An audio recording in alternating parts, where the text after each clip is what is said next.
Tak punya legitimasi demokratik, Gibran Rakabuming Raka harus mundur dari pencalonannya sebagai kandidat wakil presiden. Saya Bagja Hidayat dan inilah opini Tempo.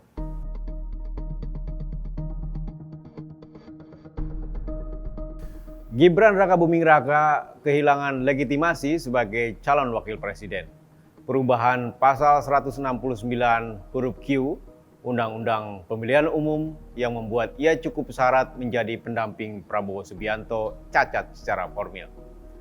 Majelis Kehormatan Mahkamah Konstitusi menilai para hakim konstitusi yang menguji pasal itu melanggar etik dan memiliki konflik kepentingan.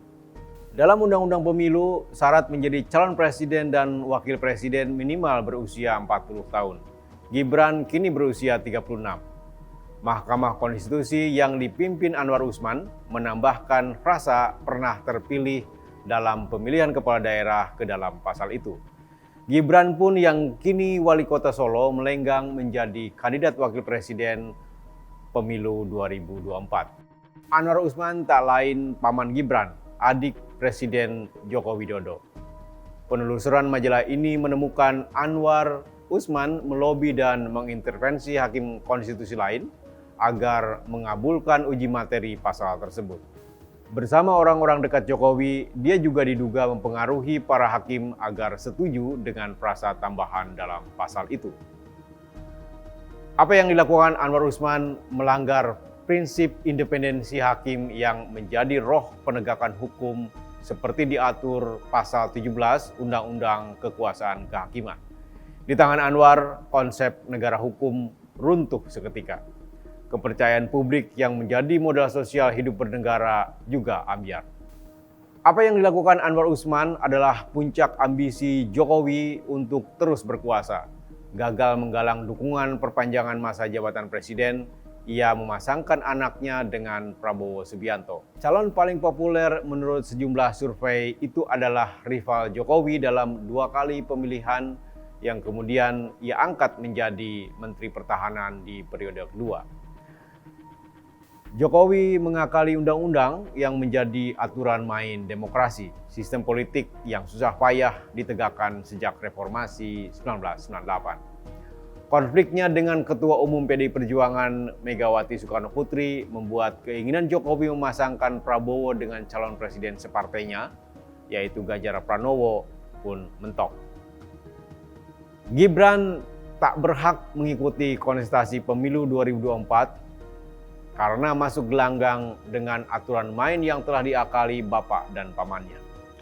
Sebagai kepala negara, Jokowi tak selayaknya mengacak-ngacak pemilu, mekanisme demokratis sebuah negara untuk menyaring pemimpin.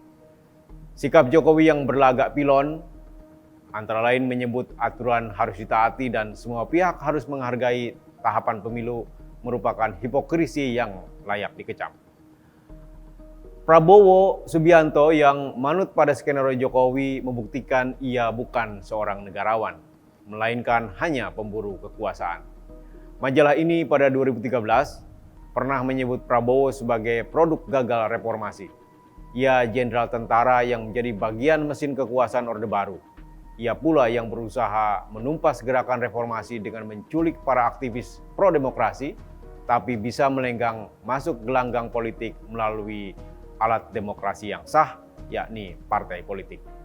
Prabowo dan Gibran dengan demikian menjadi kandidat paling buruk dalam sejarah Indonesia modern.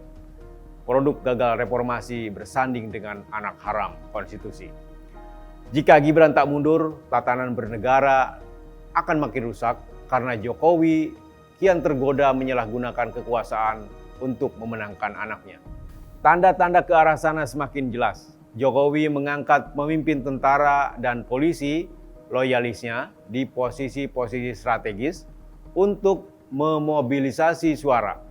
Ia mengganti mayoritas kepala daerah dengan penjabat sementara lewat mekanisme pelaksana tugas menunggu pemilihan kepala daerah serentak pada November tahun depan. Tentara, polisi, dan birokrasi adalah senjata ampuh menggiring massa dan opini publik agar memilih anaknya. Demokrasi tak sekedar memenangi pemilihan. Demokrasi adalah sistem politik untuk menjaring pemimpin lewat mekanisme yang fair dan transparan.